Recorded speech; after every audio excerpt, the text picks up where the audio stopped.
पर्व और त्योहारों के दौरान आपने देखा होगा, जब भी पर्व और त्योहार आते थे उत्पात शुरू हो जाती थी। अब उत्पातियों और उपद्रवियों को पता लगेगा कि 7 पीढ़ियां याद आएंगी उनको, क्योंकि कभी कभी बुरी आदतें जाती नहीं लोगों की, तो उसके लिए उनकी डेंटिंग पेंटिंग करवानी पड़ती है कायदे से, जिससे उनकी बुरी आदतों को हम ठीक कर सकें।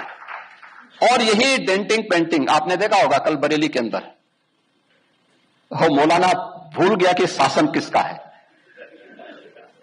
वो ये मानता था धमकी देंगे और हम जबरदस्ती जाम कर देंगे। हमने कहा जाम नहीं होगा, कर्फ्यू भी नहीं लगेगा, लेकिन कर्फ्यू का सबक तुम्हें ऐसा सिखा देंगे कि तुम्हारी आने वाली पीढ़ी दंगा करना भूल जाएगी। क्या तरीका है जी? आप सिस्टम को ब्लॉक करना चाहते हैं।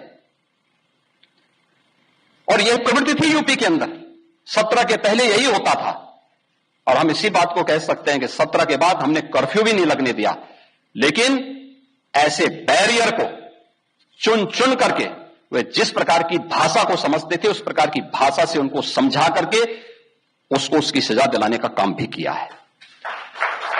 और उत्तर प्रदेश की ग्रोथ स्टोरी यहीं से शुरू होती है।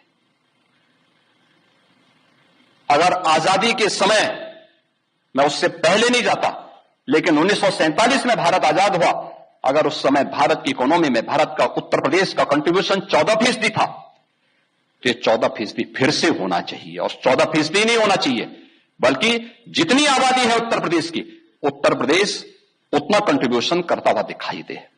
ये हमारा राष्ट्रीय धर्म है और दायित्व भी है, और उसी के तहत सब कार्य योजना बन रही है। जो पहले बीमारू था, बीमारू था नहीं, बीमारू बना दिया गया था। बीमारू मानसिकता वालों ने इसको बीमारू बना दिया था। ये बीमारू मानसिकता वही है जो परिवारवाद और जातिवाद है, ये बीमारू मानसिकता है। और इसी बीमारू मानसिकता ने उत्तर प्रदेश को बीमारू बना दिया था। परिणाम क्या था?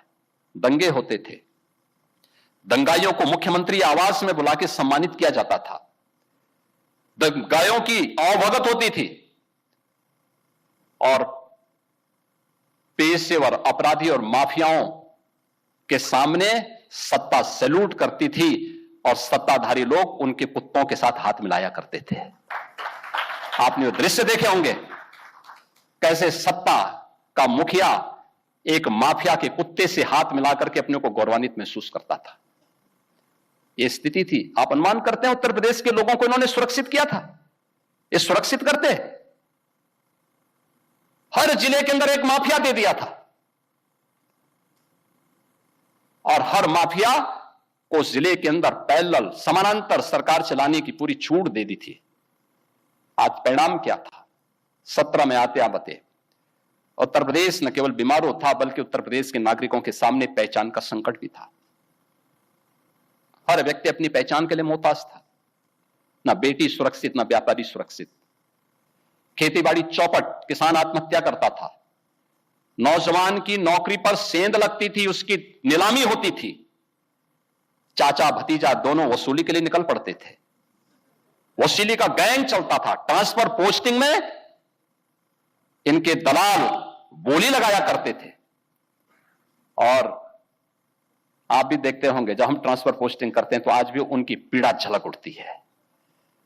कैसे हम लोगों ने उनके उस अनैतिक अवैध व्यापार पर कैसे प्रहार किया है।